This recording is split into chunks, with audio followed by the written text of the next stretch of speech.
Ada orang-orang yang tak dapat kita balas budi baiknya. Kita tumpang 9 bulan 10 hari, bukan kamarnya, bukan rumahnya, perutnya, rahimnya, badannya, meregang nyawa dia mengeluarkan kita ke atas dunia. Pagi ini bahkan mulai malam tadi terbayang wajahnya di pelupuk mata. Sebagian saudara kita pulang dari sholat ini masih dapat mencium tangannya, memeluk tubuhnya yang rapuh. Tapi kita, jangankan untuk memeluk badan jasadnya, untuk berziarah ke kuburnya pun jauh. Apa yang dapat kita katakan? Apa yang dapat kita sampaikan? Kalau masih sanggup mengirimkan Al-Fatihah, kirimkanlah.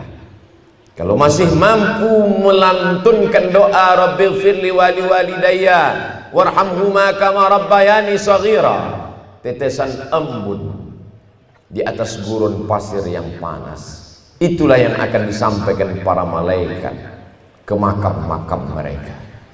Orang tua yang dulu gagah perkasa, melepuh kulitnya karena terik panas matahari untuk menyekolahkan kita. Berapa banyak, berapa hari, berapa saat dia menahan makan demi untuk kebahagiaan kita. Tapi hari ini, apa yang dapat kita balaskan untuk mereka? Di hari baik bulan mulia, berapa banyak orang yang bisa menggantikan bajunya dengan baju yang baru, membawakan makanan yang lezat, berharap bahwa makanan itu akan membasahi kerongkongannya. Tapi kita yang tak dapat membalas, kita dapat berkirim sedekah. Saat yang begitu sayang kepada ibunya datang bertanya kepada Nabi SAW, "Ya Rasulullah, ummi matat, ibuku sudah meninggal dunia ya Rasulullah. Afa atasaddaqu anha? Kalau aku bersedekah, apakah sampai pahalanya untuk dia? Apakah sedekahku itu hanya untuk aku saja? Apakah yang mendapatkan pahalanya cuma aku ya Rasulullah?" Apa jawab baginda? Tasaddaq, bersedekahlah saat pahalanya sampai. Oleh sebab itu, yang berkurban untuk orang tuanya, maka pahalanya sampai. Dia mendapatkannya, orang tuanya pun juga mendapatkan aliran pahala untuknya. Lalu kemudian saat bertanya, ayu sadaqatu afdal, apa sedekah yang paling afdal ya Rasulullah? Nabi menjawab, saqyul ma, memberikan air minum. Jazirah Arab, gurun pasir kering kerontang, panas terik. Apa yang bisa meringankan beban orang lain? Membuatkan sumur bor, menyiapkan air minum, maka buatlah itu. Negeri gemah ripah Allah jenami, tongkat dan batu jadi tanaman, untaian zamrud katulistiwa subur, air melimpah ruah. Tapi masih ada anak-anak yatim yang belum bisa bersekolah, bayarkan. Ada masjid yang masih perlu bangunan, sambungkan. Ada tanah kosong yang perlu diwakafkan sehingga bisa mendirikan hotel. Kenapa mesti hotel?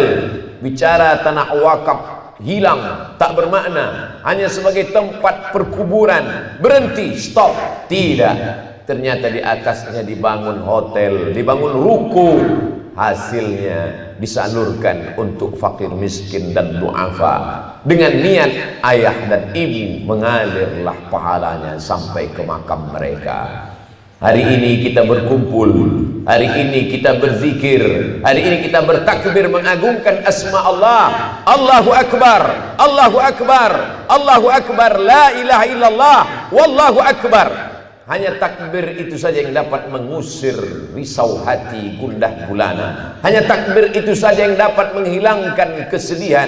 Hanya takbir itu saja yang dapat menguatkan jiwa. Sesungguhnya di balik tubuh yang gagah perkasa itu rapuh, sedih. Apa yang bisa menghilangkan kesedihan? Dirimu merasa kecil, dirimu merasa tak bermakna, maka agungkan Allah dengan melafazkan Allahu Akbar tanggal 10, Allahu Akbar tanggal 11, Allahu Akbar tanggal 12, hari tasyrik tanggal 13, sampai menjelang tenggelam matahari. kita tetap bertakbir Allahu Akbar. Datang risaumu, usir dengan Allahu Akbar. Datang sedihmu, halau dengan Allahu Akbar. Saat itu kita sedang mengagungkan Allah, kita sedang bernaung di bawah bayang-bayang keagungan kemuliaan la ilaha illallah wallahu akbar walillahil hamd. Hari ini kita masih bisa berkirim doa pada orang tua. Hari ini kita masih mengenang ayah dan bunda. Yang perlu kita pikirkan ke depan, apakah 20 tahun, 30 tahun akan datang saat kita sudah mati dimakan cacing tanah, masuk ke liang lahat, apakah anak-anak kita juga akan mampu mengangkat tangan dan berdoa Rabbighfirli wa liwalidayya warhamhuma kama rabbayani shaghira? Apakah anak-anak kita nanti akan datang ke pengurus masjid berkata, ini kurban untuk saya, ini kurban untuk istri saya, ini kurban untuk anak saya, dan ini kurban untuk almarhum ayah dan almarhum ibu saya? Kita tak dapat menjawabnya sekarang. Begitu mudah menggerakkan anak lidah. Dia mungkin akan menjadi orang kaya, dia mungkin akan menjadi pejabat yang punya kuasa. Cita-cita orang tua sudah terlaksana, tapi apakah dia akan mengenang kita? Tak ada jaminan. Kalau tidak, kita tanamkan pendidikan agama. Berkurban adalah pesan dari kehidupan Nabi Ibrahim alaihissalam. Tapi jangan lupa, berbakti kepada orang tua bagian dari ajaran yang dibawa oleh Nabi Ibrahim alaihissalam. Apa kata ayahnya?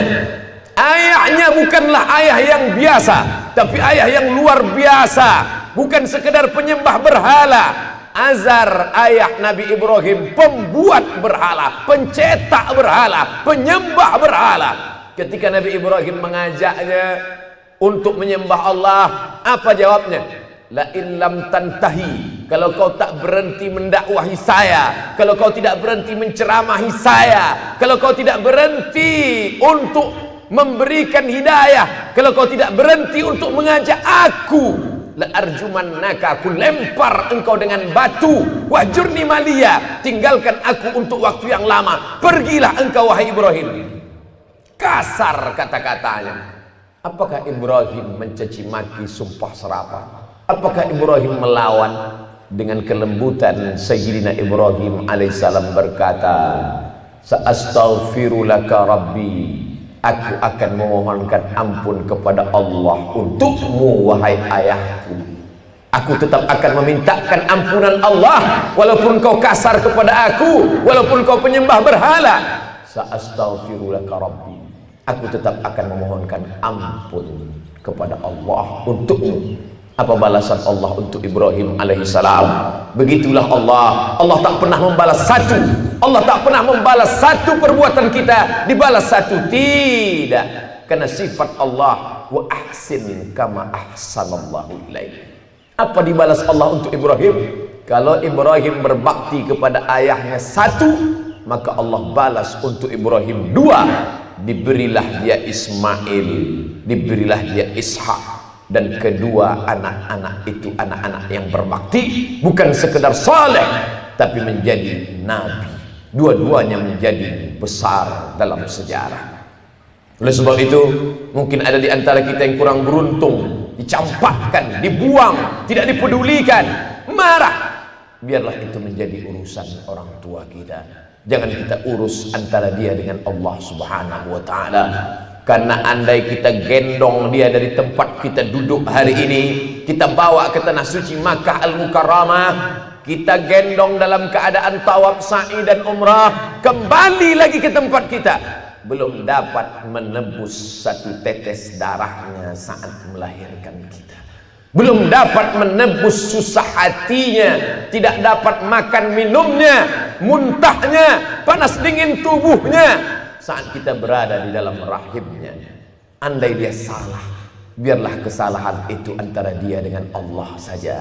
Tak perlu kita menjadi hakim yang merasa lebih berkuasa daripada Allah Subhanahu wa ta'ala. Oleh sebab itu apa kata Allah dalam Al-Quran? Wa qadha rabbuka alla ta'budu illa iyyah. Allah mewajibkan supaya engkau beribadah kepada Allah. Setelah Allah langsung kepada orang tua. Wa bil walidaini ihsana, berbaktilah kepada orang tua. Ini pesan pertama khutbah Idul Adha 1440.